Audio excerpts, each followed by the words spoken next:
బీజాపూర్ జిల్లాలో national park సమీపంలోని అటవీ ప్రాంతంలో భద్రతా బలగాలు మావోయిస్టుల మధ్య భీకర ఎదురుకాల్పులు జరిగాయి. ఈ ఎదురుకాల్పుల్లో మావోయిస్టు నేత తెలంగాణ రాష్ట్ర కమిటీ సభ్యుడు మైలారపు అద్దెల్లు అలియాస్ భాస్కర్ మృతి చెందారు. ఆయన స్వస్థలం తెలంగాణలోని ఆదిలాబాద్ జిల్లా బోధ్ మండలం పోచర. భాస్కర్ పై 25 లక్షల రూపాయల రివార్డు ఉంది. ఘటనాస్థలిలో AK-47 ను భద్రతా బలగాలు స్వాధీనం చేసుకున్నాయి.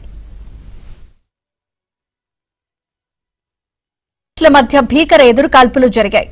ఈ ఎదురుకాల్పుల్లో మావోయిస్టు నేత తెలంగాణ రాష్ట్ర కమిటీ సభ్యుడు మైలారపు అద్దెల్లు అలియాస్ భాస్కర్ మృతి చెందారు.